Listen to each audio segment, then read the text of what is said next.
I'm going to give you a tour of the Premiere Pro workspace. And to follow along, I want you to start up Premiere Pro in a slightly different way than we've done before. And this is the way we're going to do it from now on.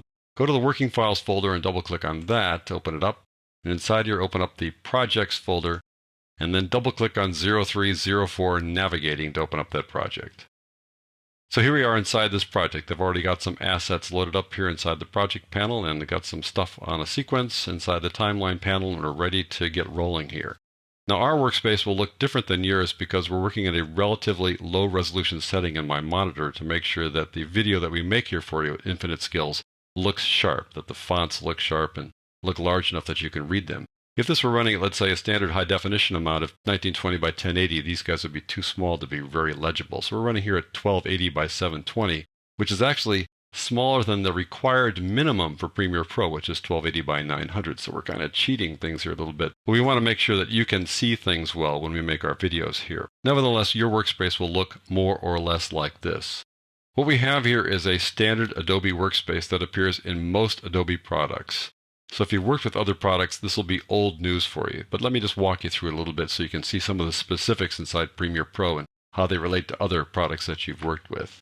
Adobe workspaces are divided up into panels and frames. A panel is something that's accessed by these tabs, and then these panels reside inside these frames here. So here we have 4 panels inside one frame. We've got 1 panel inside this frame.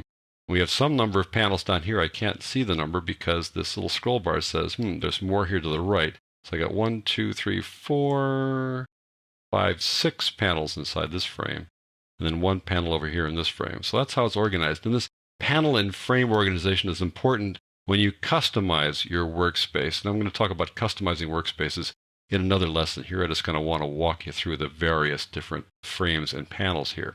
Well, the frames don't have names, but they do have these just locations here. Let's take a look at the panels. You've got this source panel with nothing in it.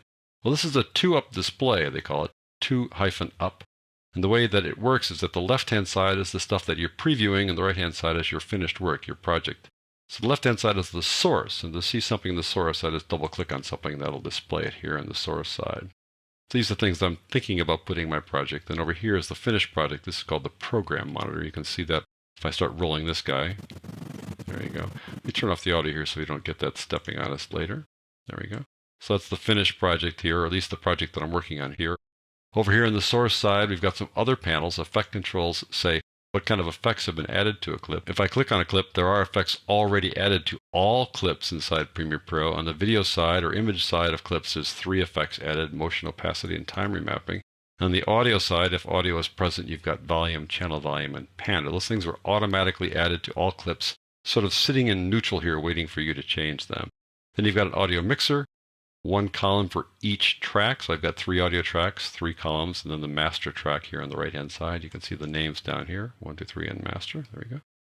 Then you got metadata. Every clip's got some metadata associated with it. You can have a separate XMP sidecar file with even more, but this has all kinds of information that you can add to this clip if you want to put some stuff down here. Over here on the right-hand side, you've got the program monitor. This is your project that you're working on it, so you can watch the video here, and you've got these transport controls that allow you to play through it, as you do over here in the source monitor as well. And I'm going to talk about the monitors in a separate lesson because you can customize how these guys perform. Let's go on down here to this large frame with all kinds of stuff in it. When you have more tabs available than you can see, you've got this little scroll bar that lets you scroll through them all. Here there are 6 different tabs. The project panel, which has all the links. The media browser that lets you look through the media on your system and see if you want to bring any of those files in. Info says something about each file that's selected. So if I go through, it'll change as I click on these different files. Effects are all the effects that you can apply directly to clips, audio and video. And then transitions go between clips, and they're all here stored inside the effects panel. You're going to put markers on the timeline, on clips, in the source and the program monitors, and then have those markers show up over here and use markers to help you do editing and do things like DVD authoring down the road. History says all the things you've done when you've started a project, if you've changed things. If I were to, let's say, trim this clip here on the right side there, then that trim would show up here inside the history panel. And if I want to undo that, I can just click back and undo it, or I can also turn this track back on. I turned it off a second ago, and now I can turn it off by going back. That's history. I've got 2 sequences here in this project. I've got the scenic sequence and the time-lapse sequence. If I just double-click on this, It puts the time-lapse sequence over here as a separate tab. So I can have any number of sequences over here on this side. Now, there are other panels that are accessible here inside Premiere Pro, not just the ones you see here. If you go to Window, that lists all the panels that you can open up inside Premiere Pro. And some of these guys you will open up depending on your circumstances. Capture you open up if you want to capture videotape, which you can open up this way or by going File, Capture, like so.